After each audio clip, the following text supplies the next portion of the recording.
তুলনি বিয়া সম্পূৰ্ণ হ'ব।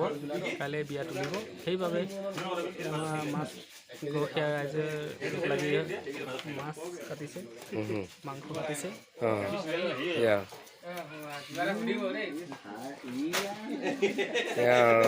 কাইলৈ ভাগত যিহেতু বিয়া শেষৰ দিন, তো আজি ৰাইজক গোটেই গতাই দিয়া হয় মাংস কাটিবলৈ, মাছ কাটিবলৈ। সেই মানে যিমানখিনি ৰাইজে যি মানে দায়িত্ব লয় আৰু সেই দায়িত্ব ভাগত তেখেতলোকে মাছৰ বিভাগত আছে, মাছ আৰু মাংস হেৰিয়ত তেখেতলোকে লাগি আছে সকলোৱে।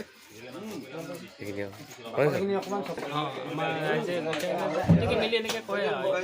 মিলি দিলে কাটিব সম্পূৰ্ণ হ'বতো, সেইটো কাৰণে শাক পাচলি কাটি আছে। শাক পাচলিত লাগি আছে নহয় জানো। এইখিনি আৰু কাইলৈ ভাগত যিহেতু এই ৰন্ধা আজি ক্লিয়াৰ কৰিব লাগিব। কাৰিকৰ মানে তেনেকুৱা ধৰণৰ কাৰিকৰ নহয়, আমাৰ গাঁৱলীয়া ৰাইজৰ ওপৰত মানে দিয়া হয়তো, তো গতিকে আজিয়ে মানে ক্লিয়াৰ হৈছে। যিহেতু কাইলৈ মহিলাই কাটিবলৈ অসুবিধা হয়, এইকাৰণে মানে কাইলৈ মহিলাই এই শাক পাচলি কাটিবলৈ ৰাতিপুৱাতে সিমান সময় কোনো দিব নোৱাৰে, নিজৰ নিজৰ ঘৰৰ প্ৰতি কাম থাকে। তো গতিকে আজি নিশাটোতে সম্পূৰ্ণ ক্লিয়াৰ কৰিব আৰু শাক পাচলি কাটি যিহেতু সকলো ক্লিয়াৰ কৰিছে। এনেধৰণে আমাৰ এটা মটকৰ পৰম্পৰা।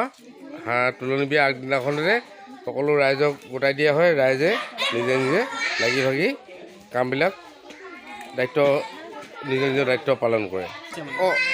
এতিয়া খাবৰ কাৰণে এইখিনি এতিয়া ৰাতি ভাগত যিহেতু শাক কাটিছে, ব্ৰইলাৰ কাটিছে, মাছ পাচলি যিহেতু সকলোৱে ৰাইজে লাগি আছে, এতিয়া ৰাতি ভাগত ইয়াৰ এটা ভোজ মানে নিশাটোততো নোখোৱা নেমেলাকৈ কোনো কৰিব নোৱাৰে। তো গতিকে এই নিশা ভাগত এতিয়া এই মহিলাসকলে তেনেধৰণে আজি খাবৰ কাৰণে যা যোগাৰ মানে চলাই আছে আৰু নহয় জানো। ইয়াৰ কণীয়া আপায়েক দেই, ভাল ন। ইয়াৰ কণীয়া আপায়েক হৈছে